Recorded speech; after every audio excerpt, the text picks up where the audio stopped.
मैं बजट लेकर आया हूं। ये आज के बजट पे डिस्कस कर रहे हैं। मैं बजट 5 साल पुराना लेकर आया हूं। मैं चाहता हूं स्पीकर साहब के पास कापी पहुंचे। ये ले लो, ये लो।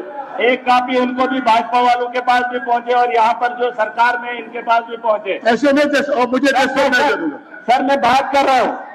मैंने बजट लाया है। बजट में पूरे स्टेट का बजट है।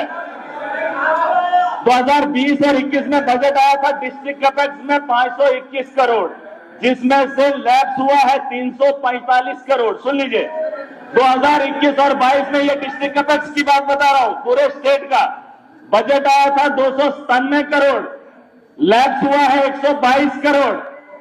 2022 और 23 में मैंने बजट को देखा है, खाली डिस्ट्रिक्ट कैपेक्स का बता रहा हूं, 242 करोड़, लैप्स हुआ है 63 करोड़। और इस बार जो 23-24 में था 339 और लैप्स हुआ 168 करोड़। उसके अलावा 24-25 में 360 करोड़ का बजट आया था, 226 करोड़ लैप्स हुआ है। ये पिछले 4 साल की बात बता रहा हूं।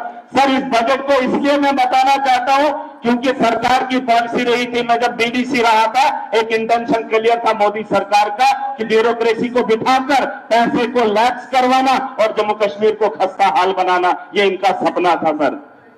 इसलिए मैं आज इस बजट पे आ रहा हूं।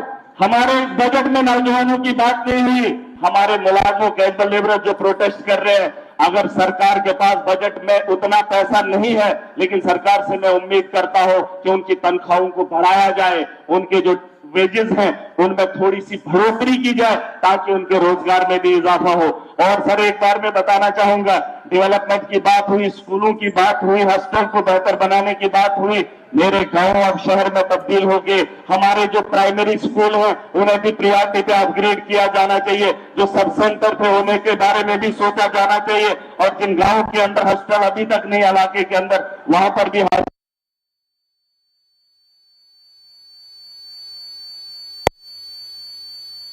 हर बात में इन्हें मोदी जी याद आता है। जब सदन से बाहर जाते हैं तो कहते हैं जम्मू कश्मीर के आवाम को धोखा दिया। जब सदन में आप मोदी जी की तारीफ करते हैं तो बाहर जाकर इस बजट पे सवाल क्यों खड़े करते हो? बोलो सर, इनको बोलो कि बहुत बढ़िया है कि मोदी जी के हाथ में है कैजुअल लेबर को परमानेंट करना, नहीं किया। बोलो ये बोलो कि एसडीएम को परमानेंट मोदी जी ही कर सकते हैं, लेकिन नहीं किया। आज भी अगर सरकार नहीं कर पाई तो इनकी वजह से नहीं कर पाई। अगर नौजवान आज बेरोजगार है, उसके लिए बजट में बात नहीं हुई तो बोलेंगे कि हमारी वजह से नहीं हो रहा, हमारे मोदी जी की वजह से नौजवान बेरोजगार है। सर उसके अलावा मैं बताना चाहूंगा, माइनिंग, अगर रोजगार को बढ़ावा देना है, अगर जम्मू कश्मीर के हालात को सुधारना है तो सुन ले, इधर वाले भी और इधर वाले भी। हमारे यहाँ इलीगल माइनिंग है सर जम्मू कश्मीर के अंदर।